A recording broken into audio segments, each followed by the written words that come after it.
अस्सलाम वालेकुम स्टूडेंट्स। आज हम पार्शियल डिफरेंशियल इक्वेशन के बारे में पढ़ने जा रहे हैं। हम इसके इम्पोर्टेंट कंसेप्ट भी पढ़ेंगे और इनकी डेफिनेशंस भी पढ़ेंगे और फिर हम इनका सॉल्यूशंस भी पढ़ेंगे कि हम पार्शियल डिफरेंशियल इक्वेशन को कैसे सोल्व कर सकते हैं, किन मेथड्स से सोल्व कर सकते हैं। ठीक है स्टूडेंट्स, तो इंशाल्लाह मैं आपको बहुत ही आसान लफ्ज़ों में पार्शियल डिफरेंशियल इक्वेशन का जो टॉपिक है ज़्यादा से ज़्यादा पढ़ाऊँगा। ठीक है स्टूडेंट्स, तो देखिएगा हमारे पास आमतौर पर जो पेपर का नाम है वो है एनालिटिक सॉल्यूशन ऑफ पीडीज। हम जो पढ़ने जा रहे हैं पार्शियल डिफरेंशियल इक्वेशंस का एनालिटिक सॉल्यूशन पढ़ने जा रहे हैं। एक एनालिटिक सॉल्यूशन होता है, एक दूसरा होता है हमारे पास न्यूमेरिकल सॉल्यूशन। हम इसमें न्यूमेरिकल सॉल्यूशन की बिल्कुल बात नहीं करेंगे। न्यूमेरिकल सॉल्यूशन वो सॉल्यूशन होता है जो हमें न्यूमेरिकली हम फाइंड करें, मतलब नंबरिंग में आना चाहिए न्यूमेरिक। लेकिन हम यहाँ पे एनालिटिक सॉल्यूशन की बात करेंगे जस्ट।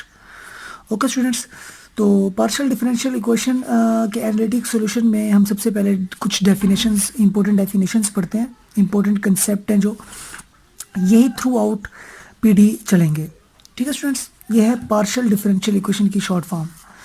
तो इसमें सबसे पहले तो डेफिनेशन है हमारे पास डिफरेंशियल इक्वेशन।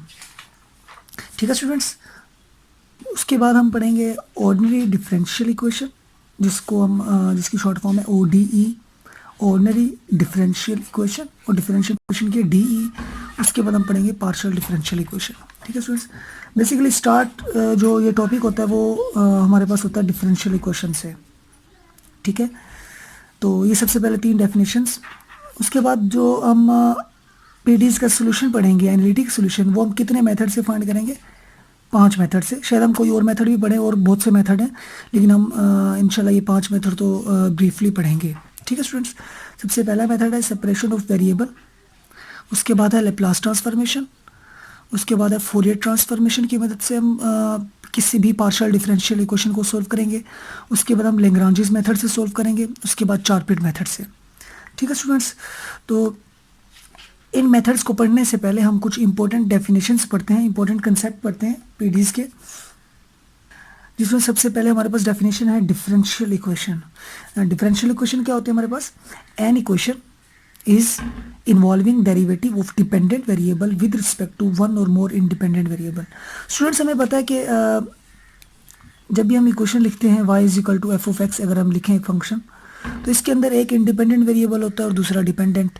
हमेशा डेरिवेटिव हम लेते हैं डिपेंडेंट वेरिएबल का, जो कि y है। यहाँ पे y का डेरिवेटिव लेते हैं with respect to independent variable x, dy/dx आता है। तो यहाँ पे ये लिख रहा है कि डिफरेंशियल इक्वेशन सिंपल लफ्जों में कोई भी इक्वेशन जिसके अंदर आपको नजर आ रहा हो डेरिवेटिव, वो इक्वेशन डिफरेंशियल इक्वेशन होती है। अब वो derivative with respect to one independent variable भी हो सकता है, with respect to 2 independent variable भी हो सकता है। जैसे कि ये इक्वेशन देखें, यहाँ पे सिर्फ इंडिपेंडेंट वेरिएबल एक है x, और यहाँ पे 2 इंडिपेंडेंट वेरिएबल नजर आ रहे हैं x और y। ठीक है स्टूडेंट्स, अब इसको मजीद हम इसकी टाइप्स हैं, डिफरेंशियल इक्वेशन को हम डिवाइड करते हैं। अब ये OD भी हो सकती है, मतलब ऑर्डिनरी डिफरेंशियल इक्वेशन भी हो सकती है, और पार्शियल डिफरेंशियल इक्वेशन भी हो सकती है। तो सबसे पहले ऑर्डिनरी डिफरेंशियल इक्वेशन देखें। Differential equation involving derivative of dependent variable के ऐसी डिफरेंशियल इक्वेशन, देखें यहाँ पे हमने बात की थी इक्वेशन। ठीक है स्टूडेंट्स, इक्वेशन को हम डिफरेंशियल इक्वेशन कहेंगे अगर इक्वेशन के अंदर डेरिवेटिव आ जाए। फिर डिफरेंशियल इक्वेशन को ऑर्डिनरी डिफरेंशियल इक्वेशन कहेंगे अगर इंडिपेंडेंट वेरिएबल एक हो, कि dependent variable with respect to only one independent variable. जैसे कि ये इक्वेशन हमारे पास, ये हमारे पास क्या होगी?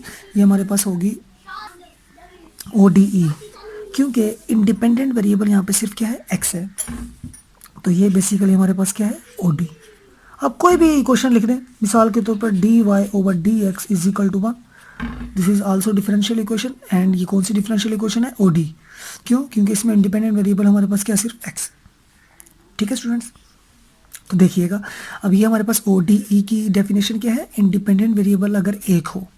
उसके बाद पार्शियल डिफरेंशियल इक्वेशन, ऐसी डिफरेंशियल इक्वेशन जिसके अंदर जो इंडिपेंडेंट वेरिएबल हों वो 2 हों या इससे ज़्यादा हों। जैसे कि ये इक्वेशन, यहाँ पे इंडिपेंडेंट वेरिएबल एक से ज़्यादा है, एक्स भी है और वाई भी है, तो ऐसी डिफरेंशियल इक्वेशन को क्या बोलते हैं? Partial differential equation. ठीक है स्टूडेंट्स, अब पीडीई जो मेन हमारे पास टॉपिक है, यही टॉपिक हम थ्रू आउट द सिलेबस पढ़ेंगे। पार्शियल डिफरेंशियल इक्वेशन, ऐसी डिफरेंशियल इक्वेशन जिसके अंदर इंडिपेंडेंट वेरिएबल एक से ज़्यादा हो, उस इक्वेशन को क्या बोलते हैं? Partial differential equation. ठीक है स्टूडेंट्स, तो अब हमें पता है हम ऑर्डर की बात भी करते हैं किसी भी डिफरेंशियल इक्वेशन की, फिर हम डिग्री की बात भी करते हैं। तो ऑर्डर की बात करें तो क्या होगा हमारे पास?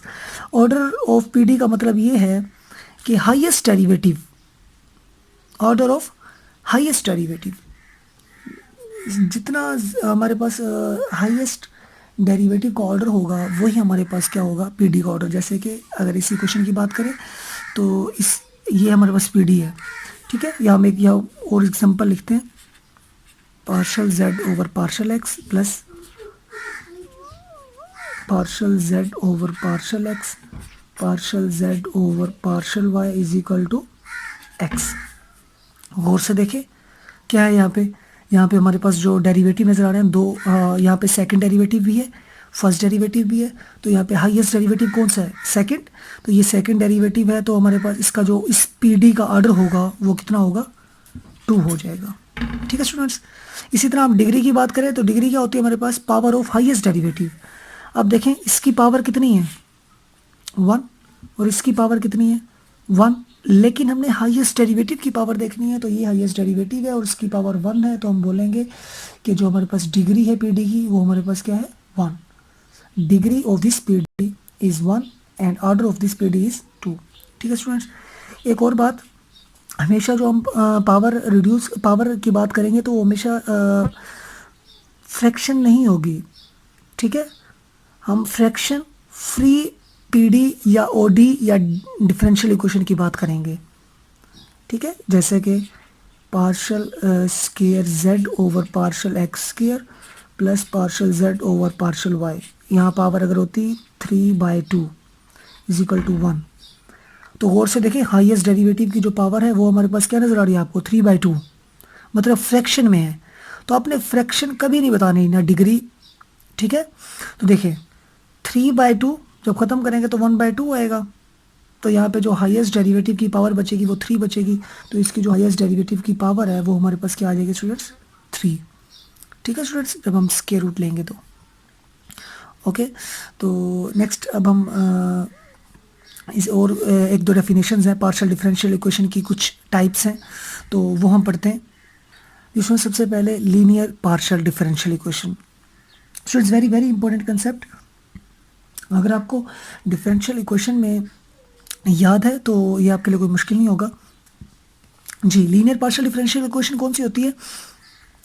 Partial differential equation is said to be linear if, students याद रखिएगा एक सिंपल सी बात कि जब भी हम लीनियर पार्शियल डिफरेंशियल इक्वेशन की बात करेंगे या लीनियर ओडी की बात करेंगे या लीनियर डिफरेंशियल इक्वेशन की बात करेंगे तो हमेशा हमने देखना होगा डिपेंडेंट वेरिएबल को और उसके डेरिवेटिव को। ठीक है स्टूडेंट्स, हमेशा किसको देखना होगा? डिपेंडेंट वेरिएबल को और उसके डेरिवेटिव को। तो देखिएगा क्या है यहाँ पे, it is linear differential equation जो हमारे पास है पीडी या ओडी या डी जो भी है, डिपेंडेंट वेरिएबल और उसका डेरिवेटिव क्या होना चाहिए? लीनियर। लीनियर का मतलब कि जो हमारे पास उसकी डिग्री होनी चाहिए वो क्या होनी चाहिए? 1। लीनियर, उसकी डिग्री क्या होनी चाहिए? 1। ठीक है, डिपेंडेंट वेरिएबल उसके डेरिवेटिव की। अगेन डिपेंडेंट वेरिएबल का कंसेप्ट है, पहले हमने बोला कि डिपेंडेंट वेरिएबल और उसका डेरिवेटिव लीनियर होना चाहिए, कि मतलब उन दोनों की डिग्री 1 होनी चाहिए। फिर हम कह रहे हैं कि उन दोनों का जो प्रोडक्ट है वो कभी भी ना आए, ना तो डिपेंडेंट वेरिएबल और उसके डेरिवेटिव का प्रोडक्ट नहीं होना चाहिए इक्वेशन के अंदर, और उसके बाद ट्रांसीडेंटल फंक्शन नहीं होना चाहिए किसका? डिपेंडेंट वेरिएबल का। ओके स्टूडेंट्स, दोबारा सुन लें कि डिपेंडेंट वेरिएबल और उसका डेरिवेटिव लीनियर होना चाहिए, फिर डिपेंडेंट वेरिएबल और उसके डेरिवेटिव का प्रोडक्ट नहीं होना चाहिए, फिर डिपेंडेंट वेरिएबल का ट्रांसीडेंटल फंक्शन नहीं होना चाहिए। अब ट्रांसीडेंटल फंक्शन क्या होता है? ये जितने भी ट्रिग्नोमेट्रिक फंक्शन है, हाइपरबोलिक फंक्शन है, एक्सपोनेंशियल फंक्शन है, लॉगरिथमिक फंक्शन है, ये सारे के सारे किस में आते हैं? ट्रांसेंडेंटल फंक्शंस में। अब मिसाल के तौर पर ये हमारे पास u is equal to f of x y equation है, u डिपेंडेंट वेरिएबल है, एक्स वाई इंडिपेंडेंट वेरिएबल। अब इन तीनों कंडीशंस को देखते हैं। ये इक्वेशन है यहाँ पे, ये बेसिकली डिनोट कर रहे हैं डेरिवेटिव को, u x u y is equal to 2। इसमें u x ये basically double derivative with respect to x, ये single derivative with respect to x। अब देखिए पहली कंडीशन कि डिपेंडेंट वेरिएबल क्या है यहाँ पे u, उस u तो कहीं नज़र नहीं आ रहा, उसका डेरिवेटिव नज़र आ रहा है, उसकी डिग्री भी देखें 1 है, तीनों में क्या है हमारे पास 1, तो पहली कंडीशन सेटिस्फाई। सेकंड कंडीशन के डिपेंडेंट वेरिएबल जो यहाँ पे u है उसका डेरिवेटिव का प्रोडक्ट नहीं होना चाहिए, तो गौर से देख ले, ये डिपेंडेंट वेरिएबल u और उसका प्रोडक्ट उसके डेरिवेटिव का प्रोडक्ट कहीं भी नज़र नहीं आ रहा, सिर्फ डेरिवेटिव नज़र आ रहा है। थर्ड, ट्रांसेंडेंटल फंक्शन नहीं होना चाहिए, मिसाल के तौर पर ना तो साइन u हो, ना e raise to power u हो, ना लॉग u हो, मतलब ये transcendental function dependent variable u का नहीं होना चाहिए। हाँ साइन x साइन y आ सकता है। ओके स्टूडेंट्स जी, तो ये लीनियर पार्शियल डिफरेंशियल इक्वेशन उम्मीद है आपको समझ आ गई होगी। नेक्स्ट हमारे पास लीनियर नॉन लीनियर, आपको पता है क्या होगी, जो इन तीनों कंडीशन में से किसी एक को भी अगर सेटिस्फाई ना करे तो वो नॉन लीनियर होगी। मिसाल के तौर पर ये देखिए नॉन लीनियर है क्योंकि डिपेंडेंट वेरिएबल और उसके डेरिवेटिव का प्रोडक्ट आ गया और यहाँ पे ट्रांसेंडेंटल फंक्शन आ गया डिपेंडेंट वेरिएबल का। इसी तरह आप और भी लिख सकते हैं, जैसे कि u square plus sine u is equal to 0, sorry u x का स्क्वायर। ठीक है, ओके स्टूडेंट्स, कोई क्योंकि डेरिवेटिव तो होना लाजमी है, डेरिवेटिव होगा तो डिफरेंशियल इक्वेशन होगी, डिफरेंशियल इक्वेशन होगी तब पीडी बन सकती है। ओके स्टूडेंट्स जी, नेक्स्ट हमारे पास है types. Linear partial differential equation की बहुत ही इम्पोर्टेंट कंसेप्ट है, हमारे पास टाइप्स हैं इसकी। एक फर्स्ट कोसी लीनियर, ठीक है, या कोसाई लीनियर भी पढ़ते हैं। कोसाई लीनियर कौन सी पार्शियल डिफरेंशियल इक्वेशन होती है? A partial differential equation is said to be quasi linear if it is linear in derivative of dependent variable while the coefficients of derivative of differential equation depends on dependent and independent variable। देखिए students अब यहाँ पे देखें, it is linear first condition in derivative of dependent variable. Second condition है while the coefficients of derivative of dependent variable depends on dependent and independent variable। First point तो easy है। देखिए students, linear की जब definition की थी तुमने ये बोला था कि डिपेंडेंट वेरिएबल और डेरिवेटिव दोनों की हमने बात की थी। स्टूडेंट्स गौर से सुनिएगा, डिपेंडेंट वेरिएबल की भी बात की थी और उसके डेरिवेटिव की भी बात की थी कि वो दोनों क्या होने चाहिए? लीनियर होने चाहिए। ठीक है, और उन दोनों का प्रोडक्ट भी नहीं आना चाहिए। इस बात का क्या मतलब है? इस बात का मतलब ये है कि डिपेंडेंट वेरिएबल का जो डेरिवेटिव होगा उसका कोफिशिएंट, स्टूडेंट्स सुनिएगा, कि no product of dependent variable, ठीक है, एंड इट्स डेरिवेटिव एग्जिस्ट नहीं करना चाहिए। तो इस बात का मतलब ये है कि डिपेंडेंट वेरिएबल, ठीक है, और उसका डेरिवेटिव का प्रोडक्ट नहीं आएगा, इसका कोफिशिएंट डिपेंडेंट वेरिएबल नहीं आ सकता डेरिवेटिव का। और पहली कंडीशन कि दोनों की डिग्री 1 होनी चाहिए, लेकिन यहाँ पे देखें सिर्फ डेरिवेटिव की बात कर रहे हैं कि डेरिवेटिव जो है वो लीनियर होना चाहिए, और दूसरा कि जो डेरिवेटिव है उसका कोफिशिएंट डिपेंडेंट वेरिएबल भी हो सकता है और इंडिपेंडेंट वेरिएबल भी हो सकता है। जैसे कि मिसाल के तौर पर एग्जांपल लिखें यहाँ पे u x plus u x plus u square is equal to 1। देखिए यहाँ पे डिपेंडेंट वेरिएबल की डिग्री 1 से ज़्यादा आ गई, ठीक है, और दूसरा इन दोनों का प्रोडक्ट, इसका मतलब डेरिवेटिव का कोफिशिएंट डिपेंडेंट वेरिएबल भी आ गया, मतलब इन दोनों का प्रोडक्ट भी आ सकता है। ठीक है स्टूडेंट्स, तो ऐसी डिफरेंशियल इक्वेशन को, ऐसी पीडी को क्या बोलेंगे? Kosai linear PD. Okay students, कि यहाँ पे डिपेंडेंट वेरिएबल के डेरिवेटिव की ही सिर्फ बात कर रहे हैं हम, ठीक है, डिपेंडेंट वेरिएबल की बात नहीं कर रहे कि उसकी डिग्री 1 हो या ना हो। ओके, नेक्स्ट हमारे पास है सेमी लीनियर। तो स्टूडेंट सेमी लीनियर क्या हमारे पास? सेमी लीनियर बिल्कुल सेम टू सेम यही कंडीशंस हैं।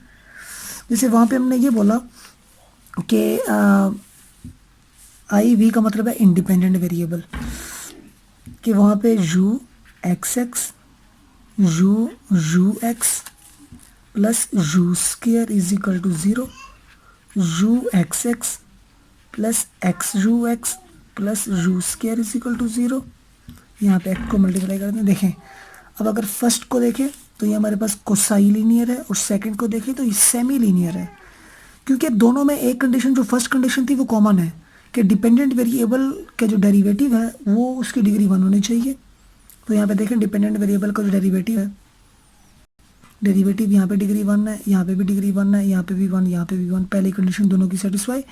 सेकंड कंडीशन के जो डेरिवेटिव है उसका कोफिशिएंट इंडिपेंडेंट वेरिएबल भी हो सकता है, डिपेंडेंट वेरिएबल भी हो सकता है, तो वो होगी कोसाई लीनियर। क्या होगी स्टूडेंट्स? कोसाई लीनियर। और अगर उसका कोफिशिएंट सिर्फ और सिर्फ इंडिपेंडेंट वेरिएबल हो तो वो क्या होगी? Semi linear. ओके स्टूडेंट्स, उम्मीद है समझ आ गई होगी। नेक्स्ट हमारे पास है homogeneous PD and non homogeneous. Homogeneous बहुत easy, PD is said to be homogeneous if its all terms containing dependent variable and its derivative. कि अगर हर टर्म के अंदर या तो डिपेंडेंट वेरिएबल हो या उसका डेरिवेटिव हो तो वो हमारे पास क्या होगी? होमोजीनियस पीडी होगी। ये देखिए 4 टर्म्स हैं, 1 2 3 4। हर टर्म के अंदर या तो डिपेंडेंट वेरिएबल आ रहा है या उसका डेरिवेटिव आ रहा है। और अगर ये हमारे पास है होमोजीनियस। नॉन होमोजीनियस अगर किसी के अंदर नहीं आएगा, मिसाल के तौर पर u x x u y plus u x y is equal to 2, इस तरह u x x plus u y is equal to 2u। अब देखें ये हमारे पास है नॉन होमोजीनियस, क्योंकि इस टर्म के अंदर ना तो डिपेंडेंट वेरिएबल है और ना ही उसका डेरिवेटिव। और यहाँ पे यहाँ पे डेरिवेटिव भी आ रहा है, यहाँ पे भी आ रहा है, यहाँ पे डिपेंडेंट वेरिएबल खुद आ गया, तो इसलिए ये हमारे पास होगी होमोजीनियस और ये होगी नॉन होमोजीनियस। ओके स्टूडेंट्स, उम्मीद है आपको ये डेफिनेशन समझ आ गई होगी। इंशाल्लाह नेक्स्ट हम बहुत ही इंपॉर्टेंट लेक्चर की तरफ जाएंगे। हम स्टूडेंट्स याद रखिए इसमें पार्शियल डिफरेंशियल इक्वेशन की इंशाल्लाह ये जो मेथड हमने लिखे हैं इन सबको डिस्कस भी करेंगे, ठीक है। और इनकी मदद से आप इजीली किसी भी पार्शियल डिफरेंशियल इक्वेशन को सोल्व कर लोगे। ओके स्टूडेंट्स, इंशाल्लाह नेक्स्ट लेक्चर में मिलेंगे। थैंक यू, अल्लाह हाफिज़।